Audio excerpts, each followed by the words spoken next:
Watch the entire video, my lovely viewers, from start to finish, to get the whole thing. Without wasting much of your time, let's get right into it. This is DJ Mutati exclusive.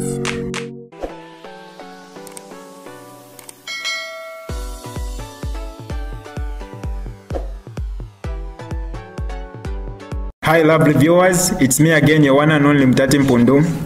Welcome to my YouTube channel. If this is your first time on my channel, kindly subscribe to my YouTube channel by hitting the subscribe button down below. Turn the bell icon to join the notification squad. Don't forget to like, share, and leave a comment.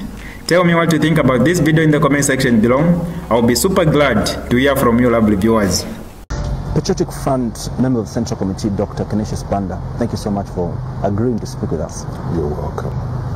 How did you receive the news of the passing on of former President Edgar Lungu?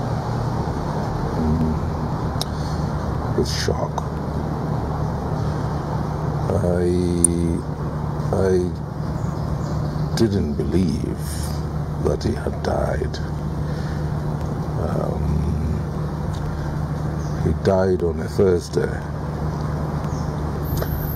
Just a week before, he was up and about. He was having meetings, meeting people, you know. He would jog. Just normal life, the life you lead. He was living like that.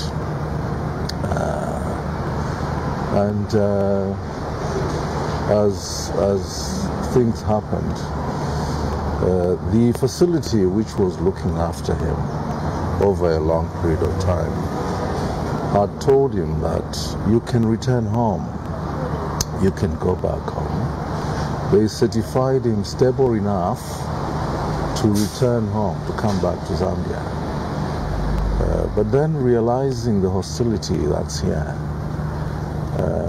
you know, he was being tormented and tortured here. And they said you could come back 4 months for another review. 4 months later, 5 months later. But then he thought, well, if I go back, will I be allowed to come back? So here I have a measure of freedom and peace. It's better I sit it out here and wait for my next review. So his life was normal, and he carried on like that until a call came that they had been looking at his medical records, results, and they had seen something. So they said, come back to the facility so that we can discuss a new treatment plan for you.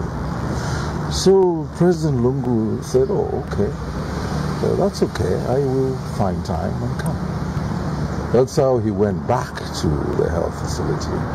And then the doctors said, well, we think you could benefit from a procedure, a surgical procedure, an operation, in simple language. And President Lungu agreed to undergo that procedure. They said it's a small procedure.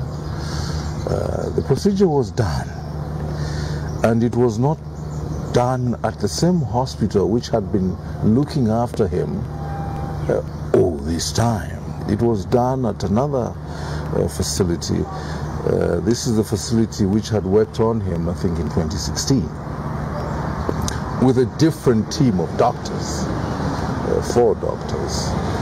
And strangely, they did it on a Saturday. You know, President Lungu's operation or condition was not an emergency. It could have been done a month later, or even 2 months later. But for some reason, they scheduled it for a weekend. So on a Saturday, they did it. It lasted 7 hours. They said it's a small procedure, but it lasted 7 hours. Now 7 hours, that's quite long. He recovered from the operation. He was in the recovery room, and his wife, Mrs. Lungu, Lungu, was by the bedside, and they were talking, chatting. This is now Sunday, and then as we are heading towards Monday, the doctors came back to inform Mrs. Lungu that they had found germs in his lungs, new germs, germs which President Lungu did not come with from home, germs which came from the health facility. You understand me? It's important for people to know because we are told it is these germs that killed him. Now, these germs came from the hospital, from the health facility. In medical terms, that is called a nosocomial infection, a hospital-acquired infection. It's not something you got from home. It's something you got from the health facility. Another strange thing is that the germ which he said was hard in his lungs is said to have been noticed that Sunday, Monday. Now, for it to take root and to begin to cause disease, it needs time.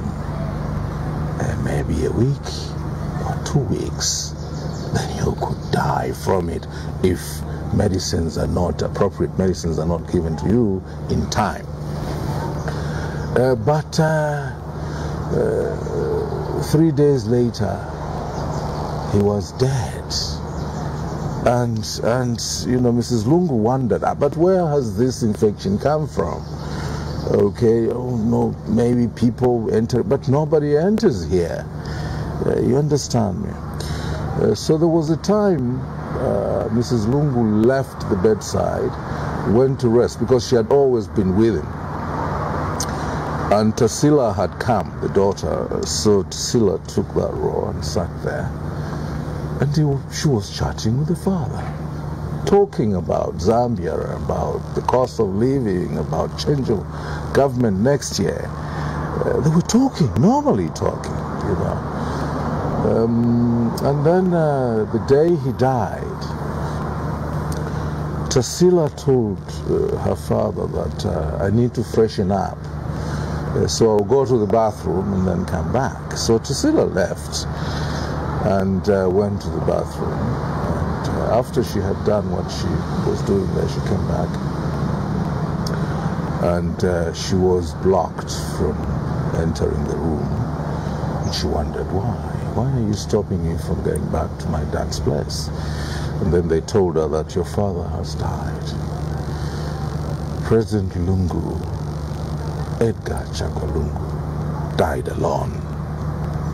There was no family member by his bedside to see him die. He died alone. But of course, God was there with him. So he died with his Maker, he died with God. And it was sudden, it was unexpected. His death is a suspicious death. And guided by medical practice, what is required is a forensic investigation. When such a death occurs, you do a forensic investigation. And the government of the Republic of Zambia is supposed to take the lead. President Lungu was a Zambian citizen. We must look after each other as citizens. It's important. And not only was he a citizen, but he was a former head of state, Republican president, an extraordinary citizen. But the government of the Republic of Zambia was not interested in finding out the truth. What really killed the man? Because if he hadn't gone to that health facility, President Lungu would still be alive today. Sickly, but alive. And you know, every Zambian knows that President Lungu was living with medical conditions because he said it himself. And this is why, from time to time, he would put a request to the state, allow me to go. for review, for treatment. For you, Doc, the government who are in the medical field, yes. When someone dies, you know, in that nature, Yes. who takes responsibility? Does the medical facility, does the hospital take responsibility for such a Forensic death? investigation. You know, you mentioned that Yeah. you know, after an operation was done on him, Yeah. they found that there were some germs, you know, in his body. Correct. And you know, suspiciously, those could have led to his death. Yes. In such circumstances, does the hospital take responsibility for the loss? It's a forensic case, so you need to conduct a criminal investigation. This person, if this person hadn't come to this hospital, this person would still be alive today.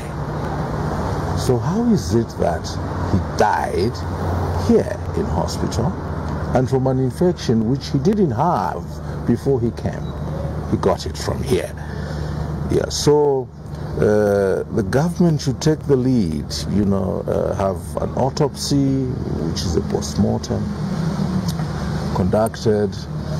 But then, you see, there are many other things that are involved in the forensic investigation. You want to review the CCTV, you know, who entered and who got out, what was given, and things like that. You want to also look at his medical team, okay? These people, the new doctors, where did they come from? Who owns this facility? For example, the facility which operated on him, we are informed that some Zambians here are shareholders in that facility, in that hospital. Zambians opposed to ECL. Are you with me? Andy? Andrew? Yeah. Now, can you imagine you are in a health facility owned by your enemy and you die when you shouldn't die? You understand me? So, we need the truth. It's unfortunate that the government responded rather prematurely. You know, I saw a statement that President Lungu was not poisoned. But how do you know that he wasn't poisoned if you have not taken the steps to find out the truth? You have not conducted the forensic investigation. So what shocks, the death shocks me and everyone, but what shocks us to this day, again, is the UPND's interest in having his body. You know, they're more interested in the body more than they were interested in him alive. From what you're gathering, who owns that hospital? Who's got the share? Well, those are things that we can get into details later, but put it on record that some Zambians are shareholders in that health facility which operated upon him. So to get things clear from you, senior member of the Central Committee of the Patriotic Fund, President Edgar Lungu didn't die during a surgery. No. He died after the surgery was done. And these doctors, the 4 doctors that worked on him, were a fresh team, a new team of doctors, not the others that had been managing him earlier. And when they discovered that there was an infection in his chest, they then began to give antibiotics, medicines to kill that germ. But we know that none of the 4 was an expert at managing infections.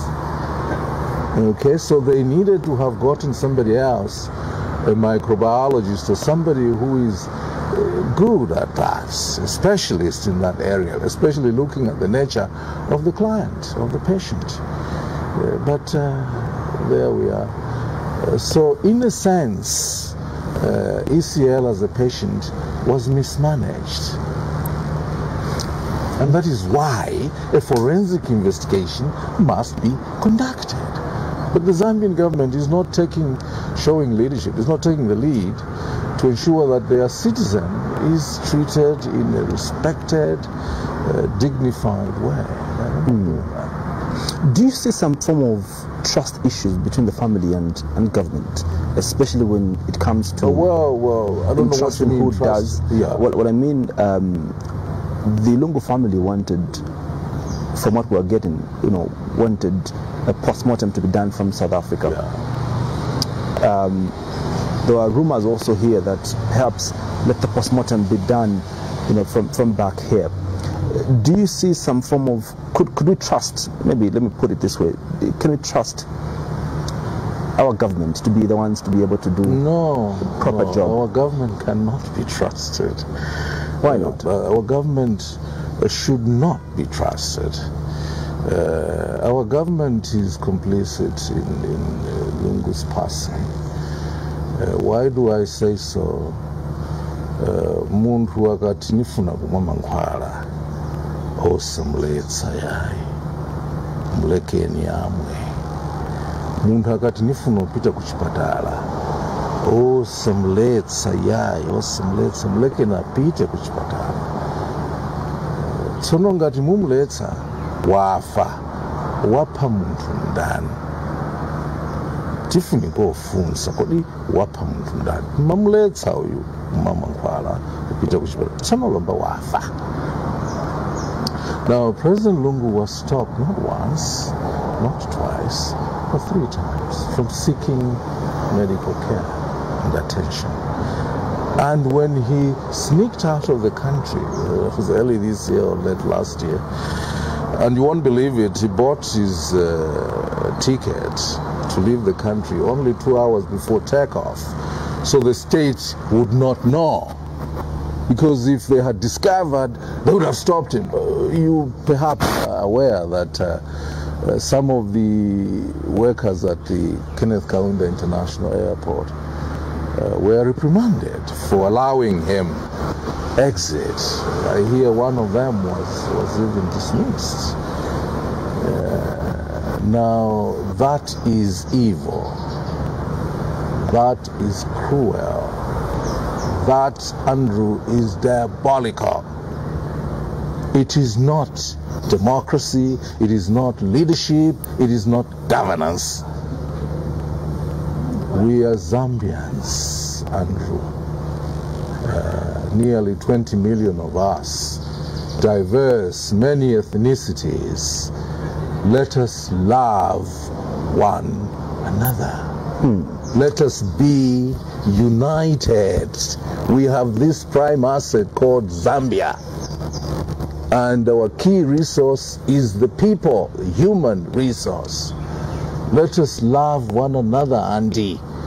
I'm giving you reasons why the government of Zambia should not be trusted. As a matter of fact, this government should not be allowed to continue to rule. They must be told, hey, look, vengeance is mine, says the Lord. You cannot say, because I was harassed, I was tortured, I slept on the floor, I was put in a room with fecal matter, so I should also revenge. Then the favor of God will leave you, it departs. Let us be obedient to God, love one another, and choipa osabwezera choipa tizifunirana mafuno yabwino. It's not happening. How complicated was President Edgar Lungu's medical condition? I ask this because for the past, from 2022 when he wanted to leave the country into South Africa, according to what we're getting from you, the Patriotic Front, is that he was stopped by the government. Yes. And because of being stopped, his condition continued to worsen. And the doctors there, when he finally went back, they told him, doesn't this expose the status of our health facilities as a country, that we could fail to attend to this condition that the former head of state had? We don't have specialists that could have attended to President Lungu from within the country. Yeah, when he was Republican president, the health facility which operated on him is the health facility which that helped in that time. So there had been that relationship between him and the health facility. But talking about our own country, capacity continues to be built. When it comes to medical practice, referrals are normal. And sometimes it's personal. You know, you want a particular health facility to look after you. But capacity is there in this country to look after its people. It's just that we are mismanaging even the existing capacity. So we need to manage the capacity we have, but also build more capacity to be able to. But there is no country in the world that can do everything. That must be taken note of. But look at what President Lungu did, in terms of building capacity. He set up the very first medical university, the Levi Mwanawasa Medical University. That university has begun to train specialists in this area, in that area, in that area. You see, if we had graduates earlier from such a facility, perhaps they would have attended to him, within Zambia and all that.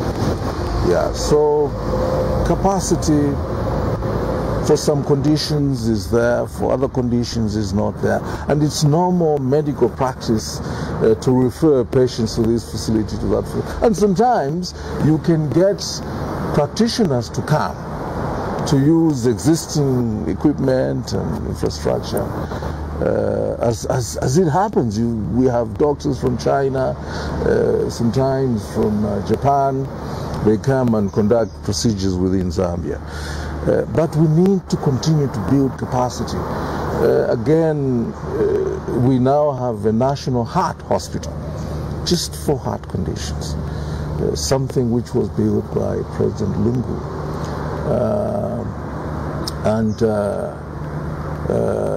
Over 40 mini hospitals were constructed. Over 500 health posts were built.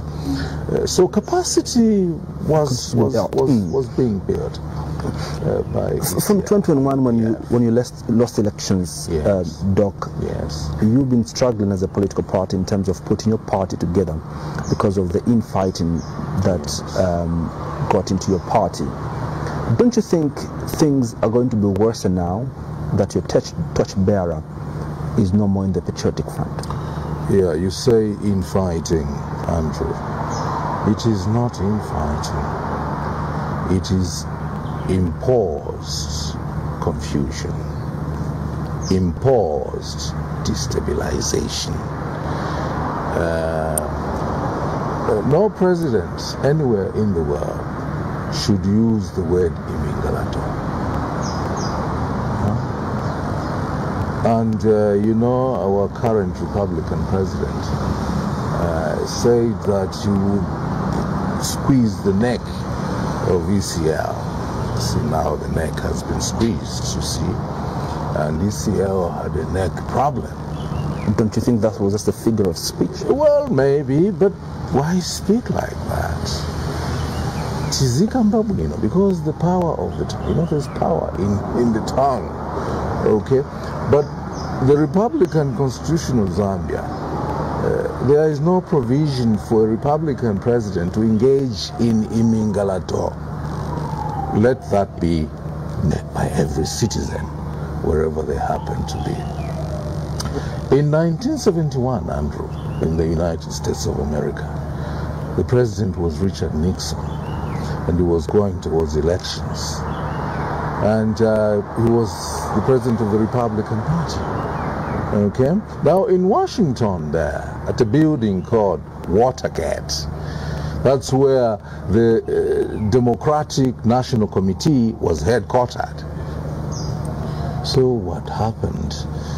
Richard Nixon sent spies to plant listening devices there so that he could learn what they were discussing, the secrets of the Democrats, to enhance his campaign or, election prospects.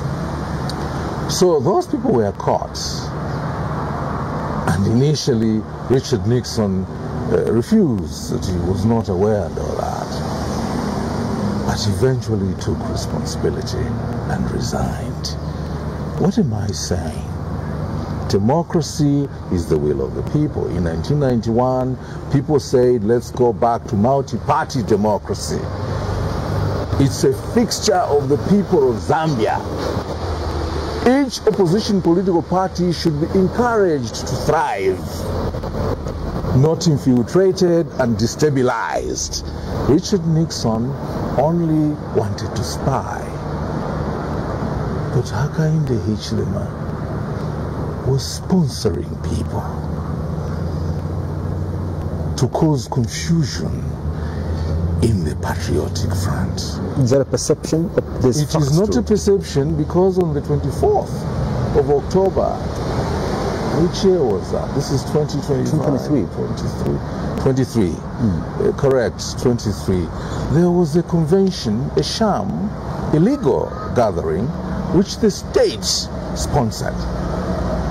And who is the head of state? It is Hakainde Hichilema. And state resources were used to ensure that that illegality was funded by citizens through the president. Now, you see, that's a breach of the Republican Constitution. So what Hakainde did was far worse than what Richard Nixon did. Now, Hakainde isn't taking responsibility. He's taking pride in destabilizing the opposition, Imingalato and all that. Say that again? President Hakande's term has been on record. Even the vice president of this country has been on record that they've had nothing to do with the infighting, and he has no interest whatsoever, in the patriotic front. And so, yeah, but that is purely an allegation. If you're going to, that is posturing, that is deception. That is lies. That is lies. Characteristic of UPND. 50 kwacha per 25 kilogram bag of melamine. A lie. The price of petrol will be 12 kwacha per liter. A lie. Maximum, a bag of fertilizer will cost 250 kwacha. A lie. We are going to abolish the cyber security laws. A lie. We are going to repeal the Public Order Act. A lie.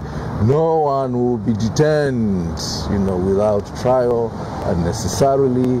A lie. The Human Rights Report is out. The UN report is out, saying Zambia is guilty of violating human rights. So lying, deception, these are features of the current regime. So what I'm telling you is not a lie, because that illegal meeting was broadcast live on television. An illegality funded by taxpayers' money, people's money. That is something that, you see, when President Hakainde Hichilema leaves office, he should be held accountable for. Use of resources. How can you take people's money and spend it on an illegality? You have an opportunity now, Dr. Canisius Banda, because the person before you say what you're saying, and my brother Miles is even on record as saying, look, Hakainde was involved. Oh, yeah, but say what you want to say. I was about to ask that if Mao Sampa has admitted being used by President Hakainde Hichilema. Yeah, he said, no, look, he can't run away from taking responsibility. But me, I'm giving you facts, which were broadcast on TV. State police were there, state vehicles were there, state facilities were used, public facilities were used to host an illegal, to allow it to take root and fester. And now you see state institutions were now weaponized. Registrar of Societies, Minister of Home Affairs, Parliament. My earlier question wasn't answered clearly, Dr. Canisius Banda, on what happens to the Patriotic Front now, now that your torchbearer is normal. Yes. Do we see the Patriotic Front holding together? Oh yes, and stabilizing as we proceed to the next and election? you know, we thank God that he came back, you know, from his leave on the 28th of October 2023, and his return brought a measure of cohesion in the party, unity. The PF has never been as united as it is. One can argue that it's so united today. And he provided leadership not only in the PF, but also in the opposition in general. For example, you know, being the Democrat that he was, he became a member of the United Kwacha Alliance, you know, bringing opposition political parties together for the good of the people of Zambia, for their betterment. But then in the United Kwacha Alliance, he was being slighted. His stature was being diminished. He was even being insulted. And you know, he was a man without equal, the only living former head of state in that alliance.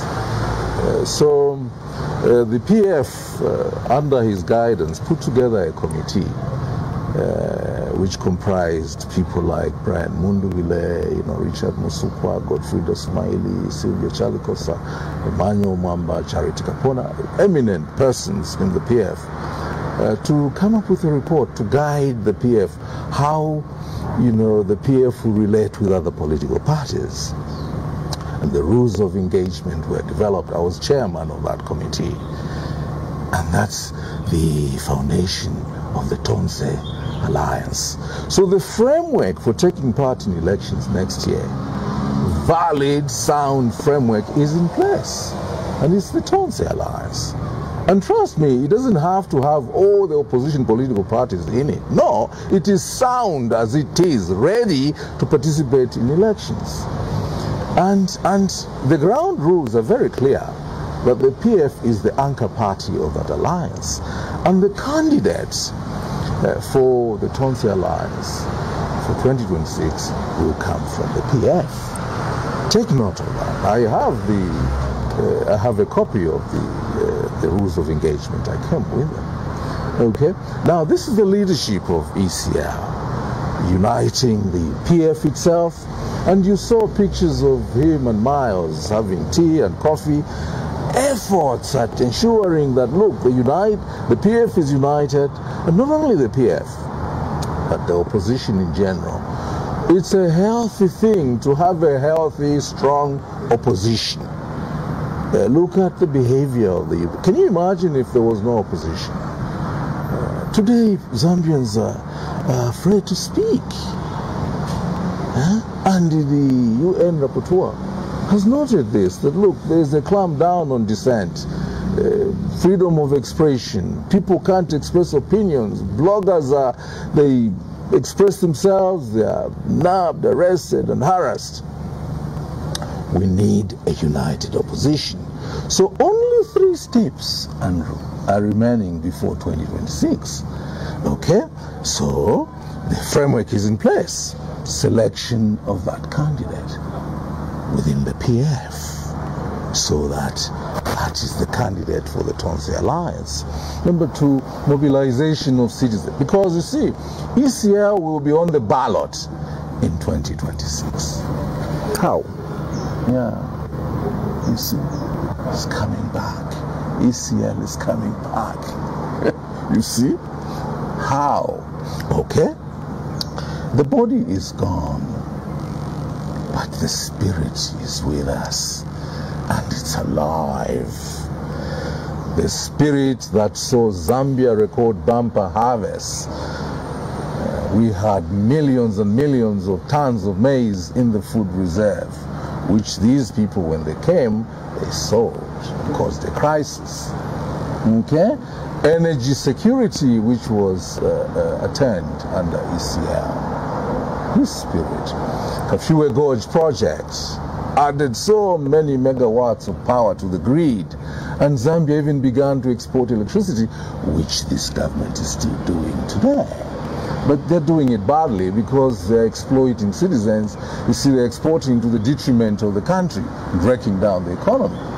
But you see, food security, energy security. Look at the airports that ECL did. Look at the bridges, Kazungula there. Yeah, bridges everywhere. Yeah, look at the schools. 14,000 plus primary schools that were constructed under his reign. Now, that's the spirit of development, of progress, of prosperity, of togetherness. Yeah, one Zambia, one nation. So that's the spirit which will be on the ballot next year. And you see, I've heard a lot of Zambians saying, Ivoti, ija yo vote. Ivoti ni zapa sa lungu. Ni voti ya lungu. Voti ya lungu. So lungu, ECL will be on the ballot in 2020. You've heard the UPND say that there's no formidable opposition now that could kick out the UPND in the next general election. In fact, history is a great teacher of all of us. Yeah. There's no political party that has been booted out of power that has returned, back in office. How different and peculiar is the PF situation? Well, the same history shows, Andrew, that leaders that lost power in the past can come back. Yeah? It shows that political parties that lost power in the past can win back power. Just a good example is our neighbor here in Malawi. The Malawi Congress Party, the party of Banda, is the one in power today, but it had lost power. You understand me? Lula da Silva, the president of Brazil, is back in power. He had lost power, had even been harassed and jailed. He's in office today. Examples are many. Donald Trump there. You see? But lost power, he's come back. Yeah, now we're talking about a political party. President Lungu is still with us in spirit. Body is gone. But the political party, his party, is as sound as can be today. When the UPND tell you that there is no strong opposition, I think that is delusional. That is massaging themselves, assuaging their conscience. I think they're soothing themselves. Even after failing, they want to continue to govern. Let's have that presence of mind, that awareness that, you see, we are not fulfilling the promises we made. Sometimes it doesn't appear like so for the UPND, because they claim that they've achieved more than 90%. This is what I'm saying, that it's delusional. Cheating yourself. Ask any citizen. Success speaks for itself, Andrew. Success is not spoken. It is not read from a piece of paper. Success is felt. Mwamene umverera. Ndalama zilimo mtumba, mulibe boss. Mimba njala boss. Malasha. Siyaoneka. Malaiti tinasulako no sulako. End of fuel manje, you see, the person konika 5 kwacha boss nikwere niende town because when I kila mitengo. You feel it. Progress is, you see, you don't need to be educated. Kuti udzive kuti boma lilulamulira bwino. Mundu aliyense yemwe mulungana lenga has the capacity to tell whether the government is doing well or not. And he wants abantu kubalo. Alunena kuti uyu si yemwe. Uyu ni wankhanza. Ndiponso naenso koma, you see, he has confessed. I mean, he's on record as having said, leadership is tough. And in Parliament he said, I thought that occasioning development was easy, but it's difficult. So Hakainde Hichilema himself, he has confessed, and I know him quite well. And you see, if I saw him, I think I would cry. I would shed a tear or two. But Manje, my friend, we promised to better the lives of people. Why are we harassing them today? There's so much torture in the country that people are dying. Can you imagine, you see, for example, Nixon there, politically motivated incarceration, from just stress. The wife died, and just a few days ago the father died, and there are so many people you don't know that are feeling so pressured and stressed. The country, the spirit in the country is the spirit of torture, the spirit of evil, the spirit of death prevailing in this country. There's no spirit of oneness. There's no spirit of peace. There's no spirit of prosperity. It's just the wrong spirit. This country, what kind of leader needs healing? What kind of leader was President Edgar Lungu? Muntu chaiye muntu. Yeah. President Lungu was a human being. Muntu Andrew. Wakuti adziva iwe zimene opitamo, because look, from a humble background, he understands. He understood the life of people, and for me personally, I had a very close relationship with him. This shirt you see I'm wearing here, was handed over to me by him. Give it to me, said Adogota Mzivala, capital campaign. And from time to time, he would even send the Minister of Home Affairs to my home, Stephen Campion, go and check on Dr. Banda and see how he's doing. I would stand with him by his rabbits. He used to keep rabbits, and we would talk about rabbits and things like that. He was, a model human being, Andrew, a model human being. And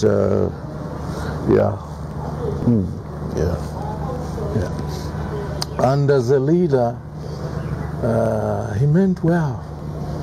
He kept the PF together. He looked after the family of Michael Chilufya-Sata, our founding president, and he cared for his colleagues in his cabinet, government, and a lot of them prospered under his watch as PF president. And he related very well with other heads of state. And this is why now that there's conflict between the family and the state, they came in, Bakili Muluzi there, Boko here of Botswana, Emerson Mnangagwa, a classmate of his, and then Cyril Ramaphosa there. All these got, and Ramaphosa even offered that, look, it seems there is hostility in your country, but if you want to bury here, you can bury here. Emerson Mnangagwa also said, you can take care of the body here. And if I had my way, I wasn't going to bring the body here to Zambia today. No, I wasn't. I was going to keep it where there is peace somewhere there. Come here and tell the people, Mzanu akalikunja. Tsono tifunika kuti tikamubweretse, tikamuike maulemu, mofunikira. Not what is happening today. You see, even as late as today, the official program was not out. Yeah? You see what I'm talking about. I was going to bury him out of the country, ask the people of Zambia to vote this government out so that we can bring the remains of ECL back home, his homeland, his motherland, with respect and dignity. We bury him. So he related very well with other heads of state. And as Republican president, he gave us the very first female vice president, and a constitution that we are proud of today. This 50+1 and running mate thing came under him. Yeah, you understand me. infrastructural development which can only be matched by that of the United National Independence Party, Dr. Kaunda. It's something that the UPND can't do. They can't beat the record of ECL. Look at what they're doing with this so-called dual carriageway. They're building one road on the other side. This other road is still in a bad state, the same condition. What is going on? As a friend, as a friend, what conversations, were you having with President Edgar Lungu? You spoke about him being a leader. As a friend, what type of conversations? As a friend, for example, in November of 2023, I spoke with him. I said, succession is important, and you don't leave it to chance. It reflects on a leader.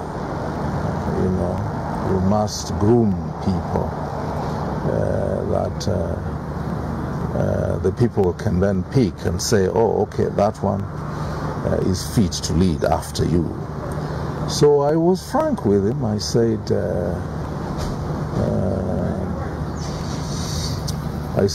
him that, you might not stand. And this is 2023. I'm talking to him. Before the Concord ruling, which came last year, I said, you might not stand for some reason. It could be health, it could be the state that blocks you and all that. Okay? But should you not, this is plan A, you're standing. You are the candidate for the alliance. That's plan A. But you should have plan B. So identify, maybe 4 or 5 people that you can begin to groom in your own way. And trust me, the citizens will be able to see these people eventually and say, so these are some of the conversations I used to have. What was his response? With him. Very receptive. You heard when he was blocked last year that now we have kick-started Plan B.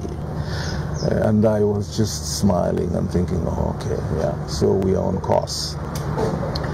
And I became a member of the Central Committee of the PF, thanks to then acting President Given Luwinda, when ECL was on leave. So Given Luwinda, acting president, was managing the bot. He was our captain at the time. And within the Central Committee, for example, it's me that said, hey, look, someone is on leave ends, so let's bring him back. He should come back. Now, you see, I was speaking like that after I had spoken privately with him, one-on-one, in Ibex Hill there, where he was. I told him, I said, Amfumu, alubwera kuno alufuno lula gates, you see. This is unacceptable.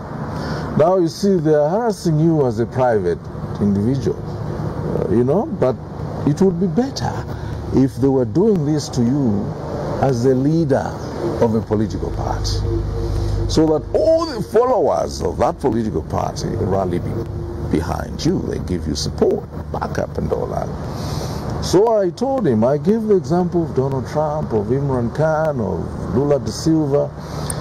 These are people that lost power and were facing harassment. I said, hey, take the bull by its horns, come back, and me, I gave him 6 months. I think we were talking in June or so. And then he said, I think we are thinking the same. I've also given myself 6 months to think about this. And then June to October, that's how many months? That's 10 minus 6. It's 4 months later, on the 28th, memorial of our late President Michael Sata, he announced his return. We discussed so many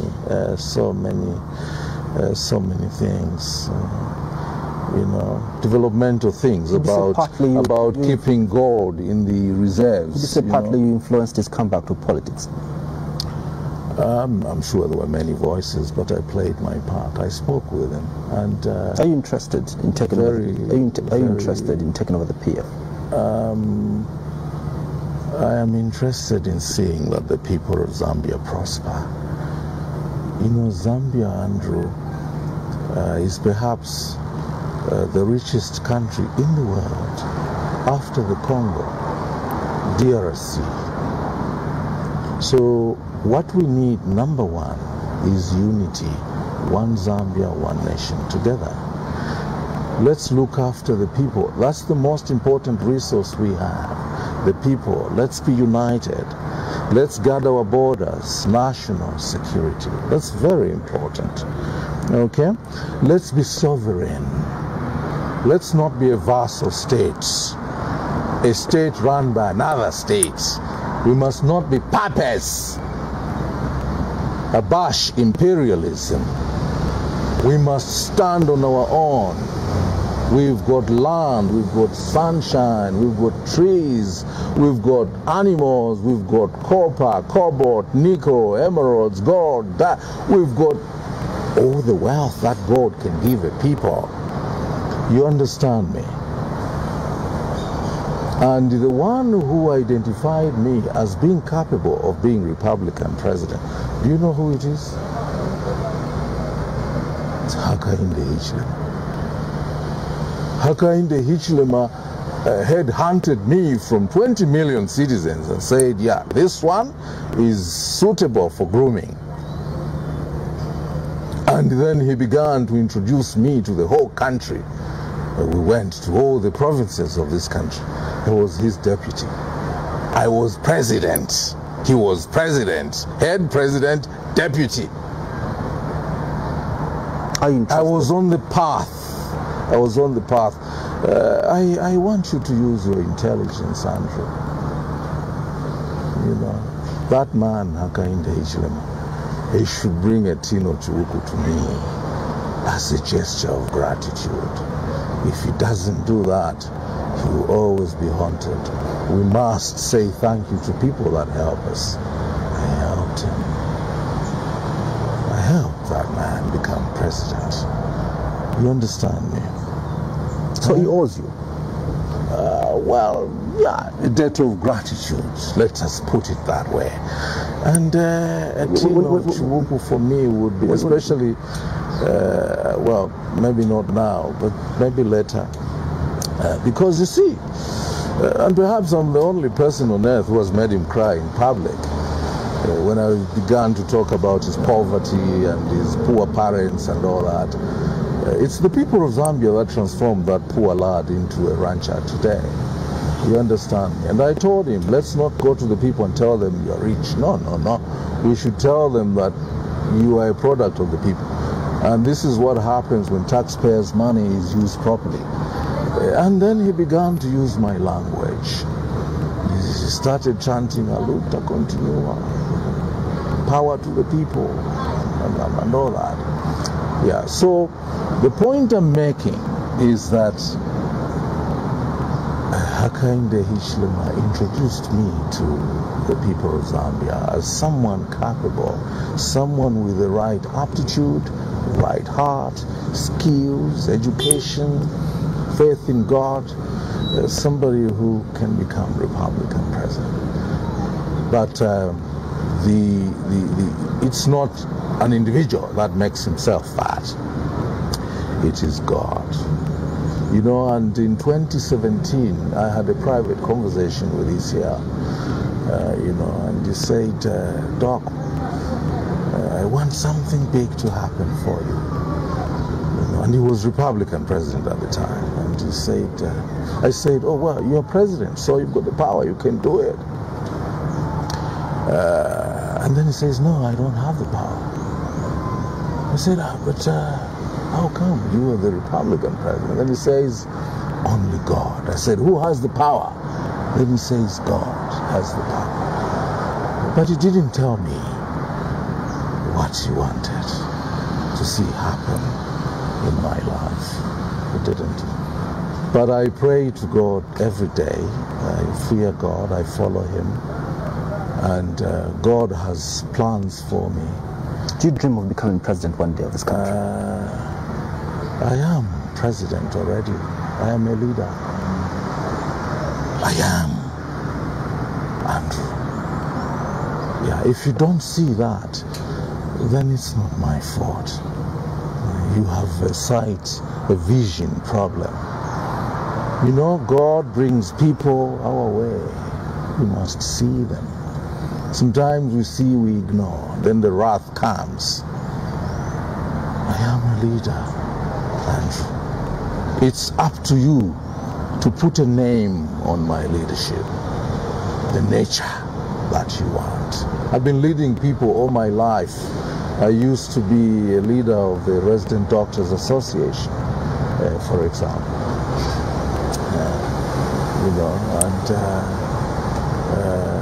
I was part of management at the Ministry of Health. And then I was in the National Executive Committee of the MMD. Then I was in the National Executive Committee of the UPND. And now I'm in the Leadership Committee of the PF. So you can see that, but consistently he's in leadership positions. I've associated with Dr. Kenneth Kaunda, Dr. Chilua, close range, you know. Levi Mwanawasa's government took me to Israel in search of a cure for HIV, which I came back with, and which President Banda, this was in 2007, and President Banda said, well, I can't touch this, it's too sensitive, I'll wait for my own term. It didn't come. That's how come in 2013 I took the dossier to President Sata, because the Israelis told me only a head of state can handle this. So here it is, President Sata, handle it. And President Sata looked me in the eye and said, there are challenges in this office, Dr. Banda. Soon I will die. Confiding in me. Now you see, that's the company I keep. That's the company I keep. And then later on, Hakainde comes and we eat local bands with him together, you know. And we campaign everywhere. The people gave him the chance. Mutati wochita. Nichita ine nikwanitsa uyu alipo mchotseni saluchita bwino. Tsono vantu anamulola kuti achite. Me, I played my part to take him there, and then I left.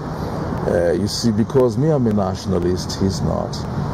Me, he's a globalist. Me, I'm a leader, he's a dealer.